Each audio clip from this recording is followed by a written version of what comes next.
Alors les mecs, avant de lancer la vidéo, je voulais parler d'un truc, c'est les dislikes. Vous avez remarqué que sur YouTube, maintenant on peut dislike, mais ça ne se voit pas. Et je voulais savoir votre avis sur le sujet, c'est-à-dire, est-ce que vous pensez que c'est une bonne chose d'avoir retiré les dislikes ou pas? Moi, mon avis, c'est tout simplement que non. Moi, personnellement, ça me dérangeait pas d'avoir les dislikes. Au contraire, ça me donnait un point de repère pour savoir si ça plaisait ou non, tout simplement. Et là, j'ai vu que dans YouTube Studio, mais en fait, j'arrive pas à trouver les dislikes, j'arrive pas à les voir. Il y a des personnes qui disent qu'on peut les voir, moi, je peux pas les voir. Du coup, c'est même pas seulement qu'on peut pas les voir sur la vidéo, c'est que moi, je peux pas aussi les voir dans YouTube Studio. Donc, ça me fait un peu chier parce que j'aimais voir les dislikes comme les likes, hein, tout simplement. Moi, ça me dérange pas, hein. S'il y a des personnes qui n'aiment pas, on peut pas plaire à tout le monde, hein, tout simplement.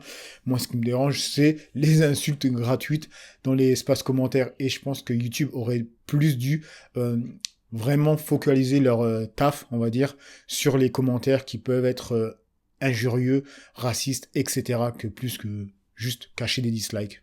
Et je voulais savoir votre avis sur ce sujet qui n'a rien à voir avec le sujet de la vidéo. Donc dites-moi en commentaire ce que vous pensez sur le fait d'avoir retiré les dislikes sur les vidéos YouTube.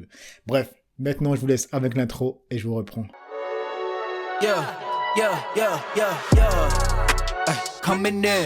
Salut YouTube, j'espère que ça va. Donc aujourd'hui, une nouvelle vidéo. Comme tu l'as vu dans le titre, aujourd'hui je vais vous parler des UV.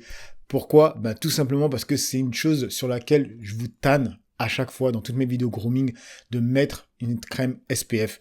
Mais avant de commencer la vidéo, comme d'habitude, on va dire la bienvenue aux 2 derniers abonnés, les 2 petits noms juste ici, bienvenue à vous. Et petit récap pour toute personne qui tomberait sur cette vidéo et qui ne me connaissent pas via Instagram, Twitch, TikTok ou bien YouTube, je suis tout simplement une personne lambda qui partage son lifestyle, que ce soit grooming, fashion ou high-tech. Donc si tu aimes ce genre de contenu, abonne-toi et like cette vidéo. Alors les mecs, ce que je vais faire, c'est lire rapidement un article sur internet pour vous montrer les ravages des UV, mais vraiment sur le vieillissement de la peau. Alors c'est un article qui date de 2012, franchement ça ne vient pas de maintenant, mais moi je suis tombé dessus par hasard, grâce à quoi? À TikTok, comme quoi. Alors ça commence comme ça, le visage qui illustre les ravages des UV sur la peau. Un chauffeur routier ayant passé 28 ans derrière son volant présente un étonnant faciès. Le côté droit de son visage paraît vieilli de 20 ans par rapport au côté gauche. Donc là, tu peux voir la photo de la personne, c'est vraiment choquant. Alors, le nouvel homme aux 2 visages est livreur de lait et s'appelle William Edward McElgott. Bref, je ne sais pas le prononcer. À 69 ans, il a parcouru pendant 28 ans les rues de Chicago à bord de son camion. Le côté gauche de son visage régulièrement exposé aux rayons du soleil à travers la vitre de sa portière sous les effets nocifs des UV. Des rides et des sillons se sont creusés progressivement à gauche de son visage, tandis que son profil droit apparaît beaucoup moins marqué. Il s'est décidé à consulter seulement quand ses petits-enfants lui ont demandé pourquoi il avait des bosses sur son visage gauche. La photo de son visage asymétrique a été prise lors de son examen par le docteur Jennifer Gordon, dermatologue de la Northwestern University à Chicago, et publiée récemment dans les revues de médicales américaines, The New England Journal of Medicine. Désolé pour mon anglais, il est éclaté au sol. Bref, bien qu'habituée au vieillissement accéléré de la peau à cause du soleil, elle pouvait observer pour la première fois la comparaison entre une peau saine à droite et une peau fortement abîmée à gauche, sur un même visage. Les sillons accentués, le relâchement et l'épaississement de la peau sont les marques d'un photovieillissement ou dermatoïliose. Provoqués par les rayons UVA du soleil, les UVA peuvent en effet traverser les vers et surtout pénétrer profondément la peau au-delà de l'épiderme, la couche supérieure de la peau, où ils détruisent collagène et fibres élastiques. Ils sont aussi capables d'altérer l'ADN, raison pour laquelle ce patient original sera suivi régulièrement pour dépister un éventuel cancer de la peau. Pour le moment, William McElligott ne souffre pas, a expliqué le Dr Gordon au Figaro, et il devrait bientôt suivre une procédure au laser, un resurfacing, pour atténuer ses rides, entre guillemets, rajeunir, le côté gauche de son visage.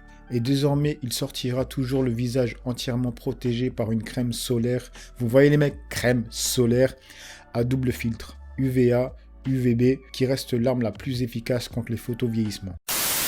Donc voilà pour cet article. Maintenant, je vais parler plus aux Renois qui vont regarder cette vidéo parce que je sais qu'il y en a beaucoup qui pensent que le soleil ne peut rien leur faire et comme quoi, oui, nous les Renois, on a une peau plus épaisse et c'est bon, on ne fait pas de rides, on vieillit pas, etc. Avec le black donc crack ou je sais plus comment on dit, bref, vous voyez le délire. Donc les mecs, non. Peut-être que sur des blacks, ça va être moins impactant, mais ça va être tout aussi impactant. C'est-à-dire, oui, certes, un blanc, on va voir, ça va vraiment le marquer. Un noir, ça va le marquer. Peut-être moins, mais ça va le marquer quand même. Après, si tu veux gagner des rides que tu n'aurais pas eu en te protégeant, c'est toi qui vois. Donc là, les mecs, j'ai pas besoin d'en rajouter plus. La photo parle d'elle-même. Quand je vous dis que vraiment la chose que vous devriez avoir, c'est une crème SPF, honnêtement. Après, tu peux avoir la routine la plus basique, toi, vraiment juste un nettoyant visage, une crème pour le visage, mais surtout une crème SPF. Donc, ce que je vais faire, c'est que je vais vous mettre plusieurs liens de plusieurs crèmes que moi, en tout cas, je trouve intéressantes, qui sont vraiment cool pour le visage. Parce que moi, ce que j'utilise, tu le sais, c'est celle de chez La Roche-Posay. Et pourquoi je l'utilise? Parce que tout simplement, elle est fluide et elle est très vite assimilée par la peau et t'as pas l'impression d'avoir quelque chose de trop épais, t'as pas des traces blanches, t'as pas un côté bleu sur la peau, tu vois, c'est vraiment, tu mets cette crème, t'as pas l'impression d'avoir une crème SPF parce que la majorité des crèmes SPF, franchement, tu vois que tu as quelque chose sur toi et ça fait pas joli. Donc, je te mets des liens par rapport aux crèmes que moi, je trouve intéressantes.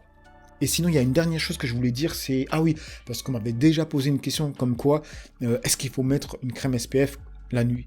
Ben non, pas du tout, vu que la crème SPF est là pour te protéger du soleil. Donc, s'il fait nuit, ça ne sert à rien, tu vois. Et on me demandait aussi s'il fait pas beau, voilà, si je suis pas là où il y a vraiment du soleil. Non, t'as pas vraiment besoin d'en mettre, même si, tu sais, il n'y a pas besoin d'avoir du soleil, des rayons du soleil de fou pour que les UV soient là. Les UV sont là, même quand le soleil, il est derrière les nuages, tu vois. Donc, c'est toi qui vois. Moi, je sais que je mets toujours une crème SPF. Voilà, c'est rentré dans ma routine, dans mon habitude de mettre ça. Si toi, t'as pas envie... Ne le mets pas. Si tu veux le mettre seulement quand tu vois qu'il y a du soleil, vas-y, c'est déjà, ça te fait. Tu vois ce que je veux dire par là? T'es pas obligé de faire comme moi, mais déjà te protéger quand il y a du soleil.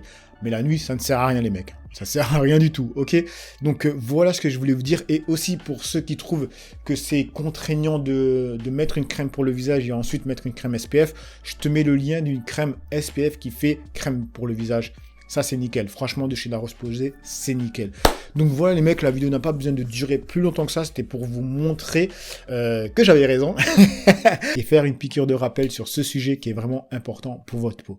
Donc voilà les mecs, j'espère que cette vidéo vous aura plu, vous aura instruit, diverti, ou surtout donné envie de prendre soin de vous. Parce que comme je vous le dis toujours les mecs, le visage c'est la première chose qu'on voit de vous. Donc prenez-en soin. Allez, je vous dis à une autre vidéo. Peace.